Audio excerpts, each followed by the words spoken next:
ஐயோ யாரும் பார்க்காம இருக்கணுமே.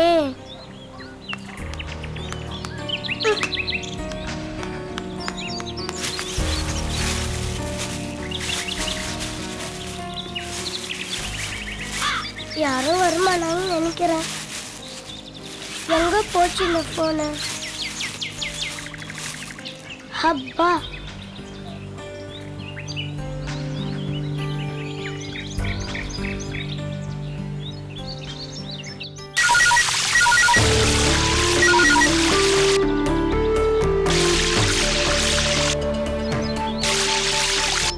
ஐயோ பயமா இருக்கே.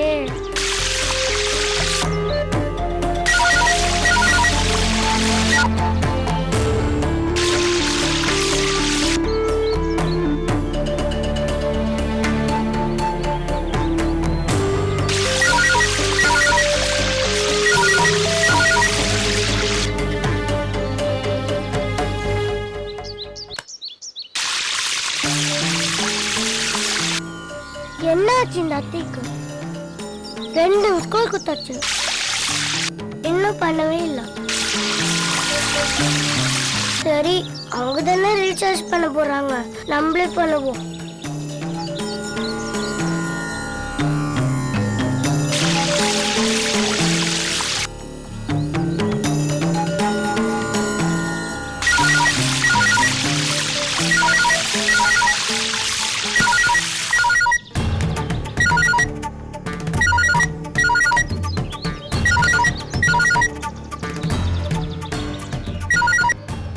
ஹலோ, என்னடா செல்லம்? இன்னும் என்னடா செல்லம்? எவ்வளவு தூரம் மிஸ் கால் கொடுக்குது, நீங்க எடுக்கவே இல்லை. மிஸ் கால் வந்தா எனக்கு எப்படிடா தெரியும்? அதான் எடுக்கவே இல்லை. இன்னுமே எடுக்காம இருக்காது. ஓகே, அப்படி எடுக்கல எனக்கு கெட்ட கோவம். உங்களுக்காக எந்த மிஸ் கால் வந்தாலும் விடாம எடுக்கிறேன். ஓகேயா? வேண்டாம், உங்களுக்கே வீண் செலவு. நம்மளுக்குள்ள ஒரு கோடு வச்சுக்கலாம். என்ன கோட் வேர்டு? என்னடா சொல்ற? 3 ரிங் வந்து கட்டானா அது நான் தானே, நீங்க தெரிஞ்சுக்கணும். ஓகே ஓகே, 3 ரிங் வந்து கட்டான உடனே என்னேக செல்லக்குட்டி தான் உடனே ஓடி வந்து எடுத்துறேன். ஓகேயா? ஓகே. ஆமா, நான் வாங்கி கொடுத்த போன் எப்படிடா இருக்கு? ஓகே, என் ரேஞ்சுக்கு இல்லைனாலும் ஓகே. சரியான ஆளுதான். சரி, சொல்லாம சொல்லிட்ட, இப்ப வச்சுக்கோ, இன்னொரு நல்ல போன் வாங்கி தரேன். பரவாயில்ல. ஆமா, இப்ப நீ எங்க இருந்துடா பேசுற? வீட்டுக்கு கொல்ல பக்கத்துல இருந்து. பாத்துற செல்லம், உங்க அம்மாக்கு தெரிஞ்சா உடனே உன்னை அடிச்சிட போற. அம்மா மட்டும்தானா? இந்த வீட்டுல ஒரு கிழவி இருக்கு, அதுக்கு தெரிஞ்சாலும் அவ்வளவுதான். ஐயோ, அதான் நான் தெரிய விட மாட்டேனே. பாத்துடா. சரி, செல்ல எப்பவுமே ஆஃப்ல வச்சுக்கோ. போன் எதுக்கு ஸ்விட்ச் ஆஃப் பண்ணி வச்சுக்க சொல்றீங்க? அது வந்து நான் உன்னை கூப்பிட்டேன்னு வச்சுக்கேன், அந்த ரிங்டோனை கேட்டு அப்போ உங்ககிட்ட போன் இருக்குன்னு அவங்க கண்டுபிடிச்சிருவாங்க. அப்புறம் உங்க அம்மா உன்னை போட்டு அடிப்பா, அப்புறம் என்னையும் திட்டுவாடா. ஓ அப்படியா? அப்ப நானே போன் பண்ணுமா? ஆமாண்டா. நீ என்ன பண்ண, எப்பப்ப உனக்கு என்கிட்ட பேசணும்னு தோணுதோ அப்பெல்லாம் யாருக்கும் தெரியாம எனக்கு 3 ரிங் கொடு. ஓகேயா? அப்ப நான் உடனே போன் எடுத்துறேன். ஒருவேளை உடனே என்னால பேச முடியலன்னு வச்சுக்கோயேன், உன் மிஸ் கால் பார்த்து எப்படியாவது 3 நிமிஷத்துக்குள்ள நானே உனக்கு போன் பண்ணிடுறேன். ஓகே. ஓகேடா. நல்லா படிக்கணும், சமத்தா இருக்கணும், அடம் பிடிக்க கூடாது, மம்மி கிட்ட சும்மா சண்டை போடக்கூடாது. நான் எங்க சண்டை போடுறேன்? ஒரு பாட்டி இருக்கேன், அது சும்மாவே இருக்காது, என்ன கண்டாலே அதுக்கு பிடிக்கல. வயசாயிடுச்சுல்ல, அப்படித்தான் இருப்பாங்க. நம்ம தாத்தா கூட தான் வயசாச்சு, அவர் அப்படியே நடந்துக்கிறாரு, என்கிட்ட அன்பா தானே இருக்காரு. கண்ணா, அவரும் உன்னோட சொந்த தாத்தா. அப்ப இவங்க யாரு? இவங்க இவங்க இவங்க உனக்கு தூரத்து சொந்தம், அதாவது தூரத்து பாட்டி. தூரத்து பாட்டினா ஃபாரின்ல இருந்தா வந்தாங்க. அந்த பாட்டி உன்னை ஏதாவது சொன்னா நீ வந்து அவங்க கிட்ட ஒன்னும் பேசக்கூடாது, எதிர்த்தே பேசக்கூடாது. அப்பதான் பிரச்சனை வராம இருக்கும். நம்ம 2 பேரும் ரொம்ப நேரமா பேசிட்டு இருக்கோம், உன்னை காணோன்னு தேடுவாங்க. நீ இப்ப தோட்டத்துல இருந்து வீட்டுக்குள்ள போயிடு. ஓகேயா? ஓகே அத்தை. அப்புறம் ஒரு முக்கியமான விஷயம் நான் சொன்ன மறந்துடாத missed call. Okay 3 ring 3 miss call நல்ல ஞாபகம் இருக்கு. ஓகே சரி அப்புறம் ஒரு மிஸ்ட் கால் கொடுக்குறேன். Okay bye.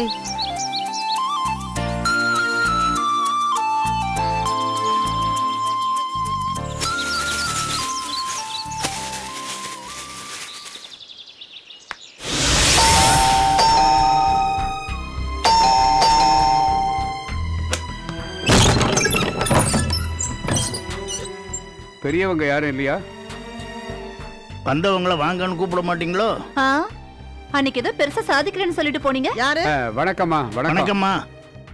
வணக்கங்க, வாங்க உட்காருங்க. உட்காரியா? உட்காருங்க. சொல்லுங்க. ஒன்றும் இல்லைம்மா, நம்ம ஊருக்கு ஆஸ்பத்திரி அவசியம் தேவை. அதனால அந்த பொண்ணு கிருஷ்ணா மனசு மாறுறதுக்குள்ள ஆஸ்பத்திரி வேலையா ஆரம்பிச்சாகணும். அதனால விஸ்வநாதன் எப்போ வந்தாலும் வரட்டும், இல்ல வரலனாலும் பரவாயில்ல.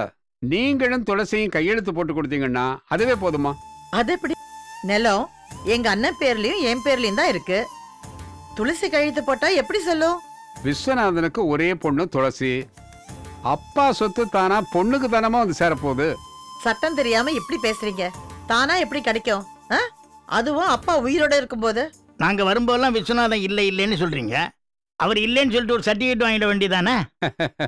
என்னம்மா அவர் சொல்றது எனக்கு புரியலையா? விஸ்வநாதன் இறந்துட்டாருன்னு ஒரு டெத் சர்டிஃபிகேட் வாங்கிட்டா துளசி கையெழுத்து போடலாம்ல. நாமெல்லாம் ஒண்ணுக்குள்ள ஒண்ணு, ஒரே ஊர்க்காரவங்க. பிரச்சனையை வளர்க்க கூடாதுங்கிறதுக்காகத்தான் இப்படி ஒரு யோசனையவே சொன்னோம்.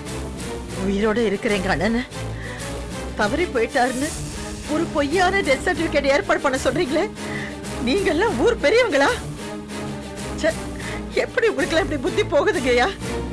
நாங்க இப்ப என்னமா தவறா சொல்லிட்டோம்? பேப்பர் ரெடி பண்ண சொன்னோம், இது ஒரு தப்பா? நிறுத்துங்க. என்ன நினைச்சிட்டு இருக்கீங்க நீங்க? அன்னைக்கு என்னடா உங்க அப்பா உயிரோட இருக்காரா இல்லன்னு கேக்குறீங்க. இன்னைக்கு உங்க அப்பா உயிரோட இல்லன்னு எழுத்து மூலியமா கேக்குறீங்க. உங்களுக்கு இப்படி கேட்க கேவலமா இல்ல? இத பாருமா, நீ யோசனையை கேவலமா நினைச்சாலும் சரி, இல்ல எங்களையே கேவலமா நினைச்சாலும் சரி, ஊர்க்காரங்க நன்மைக்காக நாங்க ஒண்ணும் இதை பெருசா எடுத்துக்க போறது இல்லம்மா. என்னங்கய்யா பேசுறீங்க? உங்களுக்கெல்லாம் யார் இப்படி அறிவுரை சொல்றது? இந்த மாதிரி கீழ்த்தரமான ஐடியா எல்லாம் உங்களை மாதிரி நல்லவங்களுக்கு தோண சான்ஸே இல்லை. துளசி தாயில்லாத பொண்ணு.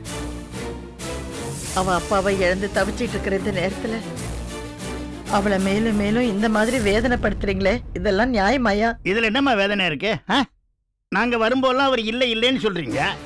அவர் உயிரோட இருக்காரா இல்லையாங்கிறது உங்களுக்கும் தெரியல, எங்களுக்கும் தெரியல. இந்த பாருங்க, ஒரு வார்த்தை சொல்லுங்க, சர்டிஃபிகேட் வாங்கி கொடுக்க வேண்டியது எங்க பொறுப்பு. காசை கொடுத்தா எல்லாம் கிடைக்கும்னு எங்களுக்கு தெரியாதா? நல்ல ஆளுங்கயா நீங்க. பெத்த தகப்பன் உயிரோட இருக்கும் போதே தவறிட்டாருன்னு கையெழுத்து போட எந்த பொண்ணாலையா முடியும்? உங்க பொண்ணுகிட்ட நீங்க இருக்கும் போதே அப்படி ஒரு சர்டிபிகேட் கொடுன்னு கேட்டா உங்க பொண்ணுக்கு எப்படி இருக்கும்? அப்படித்தானே துளசிக்கு இருக்கும். அவளை சம்மதிச்சாலும் எங்க அண்ணன் உயிரோட இருக்கும்போது இப்படி ஒரு வேலையை செய்ய நான் சம்மதிக்க மாட்டேன். என்னம்மா ரெண்டு பேரும் போகாத ஊருக்கு வழி சொல்லிட்டு இருக்கீங்க? நாங்க சொல்ற எந்த யோசனையுமே நீங்க ஏத்துக்க மாட்டேங்கிறீங்க. ஊர் நல்லதுக்காக தான் சொல்றோம். நீங்க ஒத்து வரலன்னா நாங்க சொன்ன மாதிரி செய்யறத தவிர வேற வழியே இல்லம்மா. அப்போ என்னதான் பண்ண போறீங்க? உங்க நிலத்துல உங்க அனுமதி இல்லாம நாங்க பில்டிங் கட்டுறோம். முடிஞ்சா தடுத்து பாருங்க. கோர்ட்டு கேஸ்ன்னு அலையறதுக்கு நாங்களும் தயாராயிட்டோம். பய போலாம். ஒரு நிமிஷம் இருங்க. நீங்க கேட்ட மாதிரியே எங்க அப்பாவோட டெத் சர்டிபிகேட் தரத்துக்கு நான் தயாரா இருக்கேன். துளசி என்னம்மா இது? என்ன பேசுற? இருங்க அத்தை, இந்த பிரச்சனைக்கு இன்னைக்கு ஒரு முடிவு கட்டிடணும். இல்லாட்டி உங்க டெய்லி வந்து கேட்டுட்டே இருப்பாங்க. நமக்கு இருக்கிற பிரச்சனை பத்தாதுன்னு உங்களுக்கு பதில் சொல்லிட்டே இருக்கணுமா? என்னமா சொல்ல வந்தியா? என்னன்னு சீக்கிரம் சொல்லுமா. நான் தெரியாம தான் கேக்குறேன். கிருஷ்ணா அந்த இடத்துல ஹாஸ்பிடல் தான் கட்டுவான்னு என்ன நிச்சயம்? எங்க நிலத்தை வாங்கிட்டு அப்படியே போயிட்டானா? நியாயமான கேள்விதாம்மா. அந்த பொண்ணு என்ன செய்யணும்னு சொல்லு, அந்த மாதிரி செய்ய வச்சிருவோம். அவ கட்ட போற ஹாஸ்பிடல் பேர்ல ஒரு ட்ரஸ்ட் ஆரம்பிக்கணும். அந்த ட்ரஸ்ட் அக்கவுண்ட்ல ஹாஸ்பிடல் கட்ட செலவாகிற முழு பணத்தையும் பேங்க்ல போடணும். இதுல என்னமா இருக்கு? கையில வச்சுட்டு செலவு பண்றதை விட பேங்க்ல போட்டு செலவு பண்ணணும்னு சொல்ற. நல்ல விஷயம் தானே. வேற ஏதாவது இருந்தா சொல்லிடுங்க, அவங்க கிட்ட சொல்லி எல்லா ஏற்பாடும் நாங்க பண்ணிடுறோம். அந்த ட்ரஸ்டுக்கு எங்க அத்தை தான் ட்ரெஷரரா இருக்கணும். இது எல்லாத்துக்கும் அவ சம்மதிச்சா நான் என் நிலத்தை இலவசமாவே தரேன். ஏ துளசி, என்ன இதெல்லாம்? வந்த வேலை சுலபமா முடிஞ்சிருச்சு. ஏம்மா நிஜமாவா சொல்ற? ஆமா, இதை நீ அப்பவே சொல்லிருக்கலாமேம்மா. உன்னை நாங்க என்னமோ நினைச்சோம். ஆஸ்பத்திரி கட்டுறதுக்காக நிலத்தை இனாமாவே தரேன்னு சொல்ற. யோ, இந்த பொண்ணுக்கு அப்பாவை விட ரொம்ப பெரிய மனசியா. ஆமாய்யா. அம்மா, அந்த பொண்ணுகிட்ட எல்லாத்தையும் விவரமா பேசி முடிவு பண்ணிடுறோம். அதுக்கப்புறம் ஆஸ்பத்திரி கட்டுற வேலையை ஆரம்பிச்சிடலாம்ல. தாராளமா. அப்ப நாங்க புறப்படுறோமா? வரமா வரமா. அட துளசி, பரவாயில்லையே, சூப்பர் டே, சரியா மடக்கிட்ட. நீயும் பேசாம லாவே படிச்சிருக்கலாம். எதுக்கு? நீங்க லா படிச்சுட்டு சமையலே இருக்கிற மாதிரி இந்த வீட்டுக்கு இன்னொரு சமையல்காரி ரெடி பண்றீங்களா? ஏய், கிண்டல் பண்ற பத்தியா? அதெல்லாம் விட மாட்டேன். இன்னைக்கே போய் உனக்கு லா புக்ஸ் எல்லாம் வாங்கிட்டு வந்து டியூஷன் ஆரம்பிக்க போறேன். அது சரி. வா வா. பாட்டி, என்ன மார்க்கெட் கிளம்பிட்டியா? ஆமா, நீ ஆபீஸ் போயிட்டு வரதுக்குள்ள நான் வந்துடுறேன். நோ டென்ஷன் பாட்டி, மெதுவா போயிட்டு மெதுவாவே வா. ஏன் ஏன்னா நான் எனக்கு ஆபீஸ் போல. ஏன் போல? Just like that. நான் எனக்கு ரொம்ப சந்தோஷமா இருக்கேன். ஆபீஸ் போய் அந்த டென்ஷன் இந்த டென்ஷன் என் மூட கெடுத்துக்க நான் விரும்பல. ஐயோ, நீ சாதாரணமா சந்தோஷமா இருக்கேன்னு சொல்லவே மாட்டேன். உங்க சித்தி குடும்பம் வந்ததுனால சந்தோஷமா இருக்கிற போல இருக்கு. ஆமா பாட்டி, முதல்ல நம்ம எதிரிங்களால நம்ம குடும்பத்தோட எண்ணிக்கை ஒவ்வொன்னா கம்மி ஆயிடுச்சு. அப்பா அவங்களால ஜெயிலுக்கு போனாரு, அம்மாவும் போயிட்டாங்க. ஆனா இப்போ சித்தி சித்தப்பா தங்கச்சின்னு நம்ம குடும்பத்தோட எண்ணிக்கை கூடி போச்சு. ஆனா அங்க குறைஞ்சு போச்சு. நான் சந்தோஷமா இருக்கேன். இனிமே காத்து நம்ம பக்கம்தான். ஆமா கிருஷ்ணா, இப்படியே ஒண்ணு ஒண்ணா அங்கேருந்து இங்க வந்துட்டா ரொம்ப சந்தோஷமா இருக்கும்ல. நம்மள நம்பி வந்துட்டாங்க பாட்டி. அவங்களுக்கு தேவையானத அவங்க கேட்கறதுக்கு முன்னாடி நம்ம தான் செய்யணும். நேஹாக்கு நல்லதா நல்ல ட்ரெஸ் கூட இல்லை. அதனால இதுல 20,000 இருக்கு. அவளை கூட்டிட்டு போயிட்டு நல்ல கடையில நிறைய ட்ரெஸ் வாங்கி கொடு. அதுக்கு இவ்வளவு பணமா? கடையா வாங்க போறோம். ஒரு 1000 2000 பத்தாதா? என்ன பாட்டி புரியாம பேசுற? அவ ஒண்ணு சாதாரண குடும்பத்து பொண்ணு இல்ல. காஸ்ட்லியான ட்ரெஸ் தான் செலக்ட் பண்ணுவா. அவ செலக்ட் பண்ணுவா, பெரிய கவர்னர் பொண்ணு மாதிரி. அதுக்காக நாம இவ்வளவு செலவு பண்ண முடியுமா? துணி வாங்கி கொடுக்கறது நியாயமானதுதான். நாடாடிங்க வந்துட்டாங்கல்ல, அதுக்காக சொத்தை எழுதி கொடுக்க முடியுமா? அப்புறம் நாம எங்க போறது? பாட்டி, நாடோடி அது இதுன்னு கேவலமா பேசாத. எங்க அம்மாவோட கூட பிறந்தவங்க. அவங்கள சொன்னா என்னையும் சொன்ன மாதிரிதான். ஓ அப்படியா? உங்க அம்மாவோட சொந்தம் வந்த உடனே உங்க அப்பாவோட சொந்தம் நான் அந்நியமாயிட்டேனேம்மா. நல்லா இருக்குமா நீ பேசுறது? ரொம்ப நல்லா இருக்கு. என்ன பாட்டி, உன்னை அண்ணியமா நான் எப்படி பாப்பேன்? ஏன் இப்படி எல்லாம் பேசுற? இல்லடியம்மா, உங்க அம்மாவோட சொந்தம் வந்து 10 நாள் கூட ஆகவே இல்லை, அதுக்குள்ள இப்படி ஆயிட்டியே. நாளைக்கே ஏதாவது ஒண்ணுன்னா உன் சொந்தக்காரங்க பேச்சு கேட்டுக்கிட்டு என்னையே வெளியில போன்னு சொல்லுவியே நீ. பாட்டி, என்னாச்சு உனக்கு? அவங்க வந்ததுனால சின்ன குழந்தை மாதிரி ஏன் இப்படி ஜெலஸ் ஆகுற? ஒரு பக்கம் அவங்க வந்திருக்காங்களேன்னு சந்தோஷப்பட்டா, இன்னொரு பக்கம் நீ நடந்துக்கிறத பார்த்து வருத்தமா இருக்கு. ஒன்னு சொல்றேன் கேட்டுக்கோ. யார் வந்தாலும் யார் போனாலும் எனக்கு நீ, உனக்கு நான் தான். முதல்ல அது புரிஞ்சுக்கோ. என்னமோ சொல்ற, போக போக பாப்போம். நீ உன்னை சந்தேகப்பட்டா அதை மாத்திக்கவே மாட்டியே. சரி சரி, நீ ஒண்ணு நேஹாக துணி வாங்க வேண்டாம். நான் பாத்துக்கிறேன். அந்த பணத்தை கொடு. வேண்டாமா, நீ ஆசைப்பட்டுட்ட. நான் இப்போ அதை செய்யலன்னா நீ வருத்தப்படுவ. நானே அழிச்சிட்டு போறேன் அந்த குழந்தைய.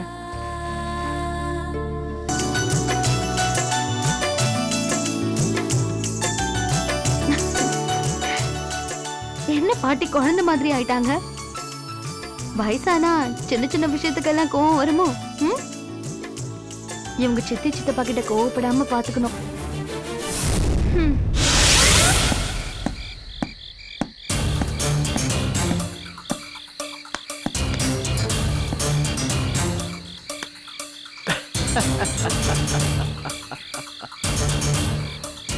நான் உன்னை பார்த்துட்டேன், உள்ளவா.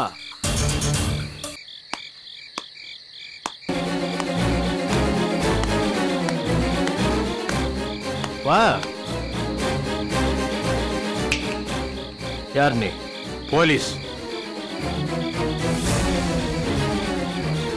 ஓகே, இருந்துட்டு போங்க. ஏன் காலையில இருந்து என் அனுமதி இல்லாம என்ன ஃபாலோ பண்றீங்க? ஏன் வீடு வரைக்கும் வந்திருக்கீங்க?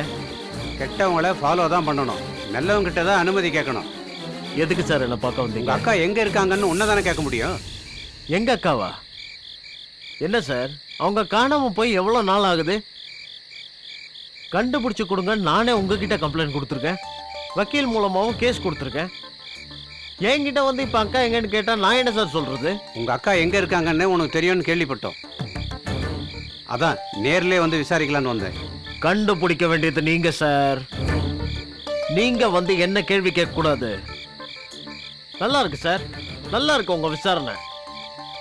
என்ன சார் விளையாடுறீங்களா?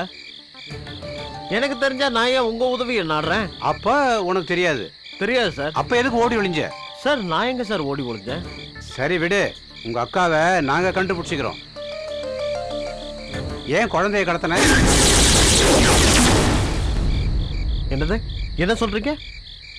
நான் குழந்தைய கடத்தினா? எந்த குழந்தைய நான் கடத்தினேன்? அப்ப எத்தனை குழந்தைய கடத்திருக்க? சார் எதை சொன்னாலும் நீங்க ஏடா கூடமாவே பேசுறீங்க. முதல்ல இங்க இருந்து கிளம்புங்க சார், ப்ளீஸ். ஹலோ, தனியா போக வந்திருக்கேன். என்ன? உன்னை கையோட கூட்டிட்டு போவல வந்திருக்கேன். என்னது, என்ன கூட்டு போறீங்களா? நான் என்ன குற்றவாளியா? குற்றவாளின்னு ஊர்ஜிதம் பண்ணதான் தம்பி. மரியாதையா என் கூட வா. அங்க விசாரிக்கிற மாதிரி விசாரிச்சா உண்மையை சொல்லிட்டு போற.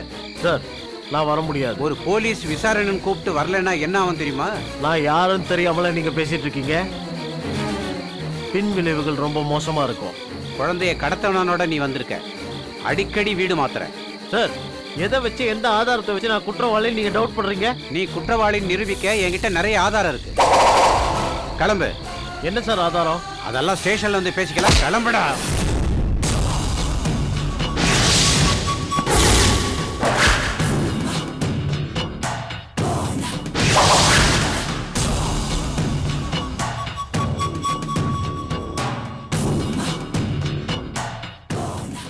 டேய், நீ என்ன பண்ணிட்டு இருக்க தெரியுமா? ஒரு முக்கியமான விஷயத்தை பத்தி யோசிச்சுட்டு இருக்கேன். குறுக்க பேசாத, ஐடியா வராது.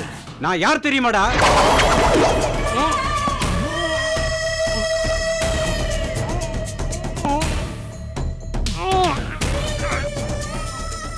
டேய் சத்தம் போடாதடா, எனக்கு சவுண்டுன்னா அலர்ஜி.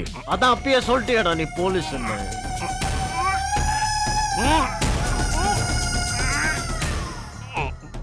சரி அதெல்லாம் விடு. உன்னை எப்படிடா கொலை பண்றது?